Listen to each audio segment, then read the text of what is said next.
क्या आपने कभी सोचा है, अगर वक्त सच में कहीं ठहर जाए, आज हम आपको ले चलेंगे एक ऐसी ही जगह, भारत के नॉर्थ सेंटिनल आइलैंड पर, जहां समय जैसे थम गया है। यहां के लोग, सेंटिनलीज, आज भी पाषाण युग जैसा जीवन जीते हैं। बाहरी दुनिया से पूरी तरह कटे हुए वे अपनी संस्कृति और पहचान को हजारों सालों से बचाए हुए हैं। यह द्वीप बंगाल की खाड़ी में अंडमान द्वीप समूह का हिस्सा है। छोटा सा लेकिन रहस्यों से भरा। यहां के लोगों के बारे में बहुत कम जानकारी है। उनकी भाषा, रीति रिवाज, सब कुछ एक पहेली है। दुनिया चांद और मंगल पर पहुंच गई, लेकिन इस द्वीप पर कदम रखना आज भी लगभग नामुमकिन है। यहां के लोग बाहरी दखल को सख्ती से नकारते हैं। सोचिए, एक ऐसी जगह जहां इंसान आज भी प्रकृति के साथ वैसे ही जी रहा है जैसे हजारों साल पहले, बिना किसी मिलावट के, बिना दिखावे के। सेंटिनलीज ने अपनी दुनिया को बाहरी दुनिया से बचाकर रखा है। जब भी कोई वहां गया, उसका स्वागत तीरों से हुआ। वे किसी से मिलना नहीं चाहते, न बात करना। वे अपनी छोटी सी दुनिया में खुश हैं। उनकी इस जिद के पीछे डर है या अपनी संस्कृति को बचाने की कोशिश, यह कहना मुश्किल है। भारत सरकार ने उनकी इच्छा का सम्मान किया है। द्वीप के आसपास जाना सख्त मना है। यह कहानी हमें सोचने पर मजबूर करती है, क्या हर विकास जरूरी है या कुछ चीजों को वैसे ही छोड़ देना बेहतर है। चलिए आज इसी रहस्यमयी द्वीप की अनकही कहानी जानते हैं। North sentinel island port Blair से करीब 50 किलोमीटर दूर है। क्षेत्रफल लगभग 59 वर्ग किलोमीटर, लेकिन हर कोना घने जंगलों से ढका है। ऊपर से देखने पर यह हरे मखमल जैसा दिखता है, चारों ओर नीला समंदर। द्वीप के चारों ओर कोरल रीफ्स हैं, जो इसे प्राकृतिक दीवार की तरह घेरते हैं। बड़े जहाजों का पहुंचना मुश्किल है। यहाँ रहने वाले सेंटिनलीज की आबादी 50 से 150 के बीच मानी जाती है, लेकिन कोई पक्की गिनती नहीं। वे शिकार और जंगल से फल फूल इकट्ठा कर जीते हैं। उनके हथियार पत्थर और लकड़ी के हैं। खेती या आग जलाना शायद नहीं जानते। उनकी भाषा और संस्कृति आज भी रहस्य है। सवाल है, ये लोग बाहरी दुनिया से इतना कटकर क्यों रहते हैं? शायद उनके अनुभवों ने उन्हें सिखाया कि बाहरी लोग खतरा हैं। वे अपनी जमीन, जंगल और आजादी को सबसे ज्यादा अहमियत देते हैं। उनकी अलग थलग रहने की जिद ही उनकी सुरक्षा है। बाहरी बीमारियां उनके लिए जानलेवा हो सकती हैं। यही वजह है कि सरकार और वैज्ञानिक कहते हैं, उन्हें उनके हाल पर छोड़ दो। यह कहानी करीब 60,000 साल पुरानी है, जब शुरुआती इंसान अफ्रीका से निकलकर दुनिया में फैले। वैज्ञानिक मानते हैं सेंटिनलीज उन्हीं पहले इंसानों के वंशज हैं। तब धरती अलग थी, समंदर का स्तर नीचे, द्वीप जमीन से जुड़े। उनके पुरखे चलते चलते अंडमान तक पहुंचे, फिर समंदर बढ़ा और वे कट गए। सोचिए, एक समूह 60,000 सालों से एक ही जगह, लगभग एक ही तरीके से रह रहा है। वे दुनिया के सबसे अलग थलग समूहों में से हैं। उनकी त्वचा, बाल, कद काठी सब अफ्रीकी मूल की गवाही देते हैं। उनकी जीवन शैली आज भी पाषाण युग जैसी है। धातु का इस्तेमाल नहीं, औजार, लकड़ी पत्थर के, शिकार और जंगल से भोजन। उनका समाज, नियम, आस्था, सब कुछ हमारे लिए रहस्य है। यह द्वीप और लोग साबित करते हैं कि इंसान हर माहौल में ढल सकता है। उन्होंने बिना आधुनिक तकनीक के हजारों साल तक अपनी नस्ल को जिंदा रखा है। उनका इतिहास हमें सिखाता है, विविधता ही असली पहचान है। सदियों तक नॉर्थ सेंटिनल आइलैंड दुनिया से छुपा रहा। 18वीं 19वीं सदी में यूरोपीय ताकतों की नजर पड़ी और टकराव शुरू हुआ। 1867 में भारतीय जहाज निवेह के लोग द्वीप पर पहुंचे। उनका स्वागत तीरों से हुआ। 1880 में ब्रिटिश अधिकारी मॉरिस पोर्टमैन ने द्वीप पर उतरने की कोशिश की।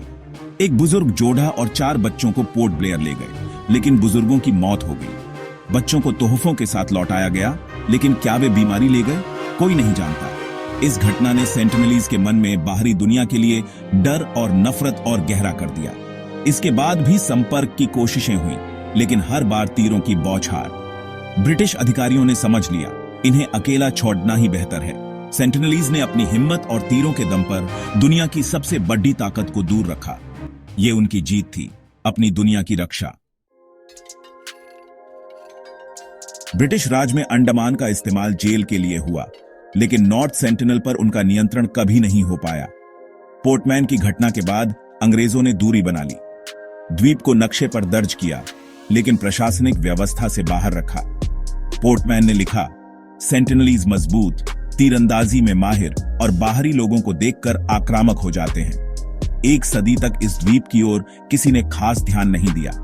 दुनिया युद्धों में उलझी रही। भारत आजादी की लड़ाई में ब्रिटिश दस्तावेजों में इस द्वीप का जिक्र कम है। यहां जाना खतरनाक माना जाता था। 1896 में एक भागा हुआ कैदी नाव से द्वीप पहुंचा। कुछ दिनों बाद उसका शव तीरों से छिदा मिला। ब्रिटिश काल में नॉर्थ सेंटिनल की कहानी अधूरी रह गई। बाकी द्वीपों से संपर्क हुआ, लेकिन सेंटिनलीज हमेशा दूर रहे। उन्होंने अपनी आजादी और संस्कृति को किसी भी कीमत पर नहीं छोड़ा। यह असली ताकत है। 1947 में भारत आजाद हुआ। अंडमान भारत का हिस्सा बना।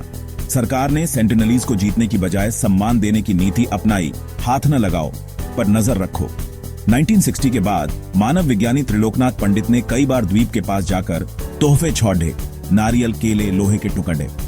सालों तक सेंटिनलीज दूरी बनाए रहे, लेकिन 1991 में पहली बार उन्होंने तीर नहीं चलाए, नारियल हाथ से लिए। यह ऐतिहासिक था, लेकिन यह दोस्ती ज्यादा दिन नहीं चली। 1997 में सरकार ने संपर्क अभियान बंद कर दिए। बीमारियों का डर और उनकी इच्छा का सम्मान। द्वीप के चारों ओर 9 किलोमीटर का क्षेत्र प्रतिबंधित घोषित किया गया। अब वहां जाना गैर कानूनी है। यह नीति आज भी लागू है, उनकी दुनिया को सुरक्षित रखने के लिए। सरकार ने सिखाया, कभी कभी दूरी ही सबसे अच्छा सम्मान है।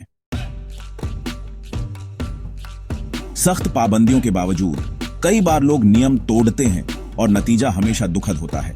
2006 में 2 मछुआरे अवैध रूप से द्वीप के पास गए। नाव बहकर किनारे लगी। सुबह सेंटिनलीज ने उन्हें मार डाला। तटरक्षक हेलीकॉप्टर शव लाने गया, लेकिन तीरों की बौछार हुई। शव आज भी वहीं है। यह घटना सबक थी। सेंटिनलीज अपनी सीमाओं की रक्षा के लिए किसी भी हद तक जा सकते हैं। वे बाहरी लोगों को अपनी जमीन पर स्वीकार नहीं करते, जिंदा या मुर्दा। यह द्वीप कोई टूरिस्ट स्पॉट नहीं, बल्कि एक स्वायत्त दुनिया है। सरकार ने निगरानी और सख्त कर दी। सवाल है, क्या गलती सिर्फ सेंटिनलीज की थी या उन मछुआरों की भी, जिन्होंने कानून तो ढहा?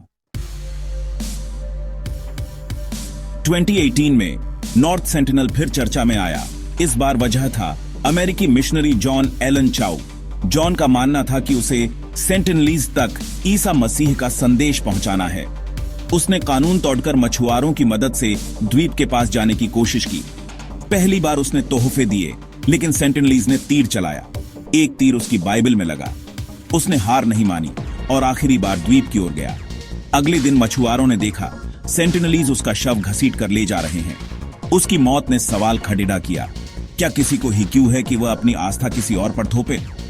कुछ ने उसे शहीद कहा, ज्यादातर ने गैर जिम्मेदार बताया। वह सेंटिनलीज के लिए भी खतरा था। अगर उसके शरीर में कोई वायरस होता तो पूरी जनजाति खत्म हो सकती थी। यह घटना साबित करती है, सेंटिनलीज को अकेला छोड़ना ही सही है। नॉर्थ सेंटिनल की कहानी एक बेरिढ़ा सवाल उठाती है। क्या हमें सेंटिनलीज जैसे समाजों को आधुनिक दुनिया से जोड़ दहना चाहिए, या उनकी इच्छा का सम्मान करते हुए उन्हें अकेला छोड़ देना चाहिए? एक तरफ तर्क है, आधुनिक चिकित्सा, शिक्षा, तकनीक से उनका जीवन बेहतर हो सकता है, लेकिन इतिहास बताता है ऐसा करना अक्सर विनाशकारी रहा है। बीमारियां, जमीन पर कब्जा, सांस्कृतिक टकराव ने कई जनजातियां खत्म कर दी। सेंटिनलीज ने बार बार साफ किया है, वे संपर्क नहीं चाहते। जबरदस्ती संपर्क उनके मानवाधिकारों का उल्लंघन होगा।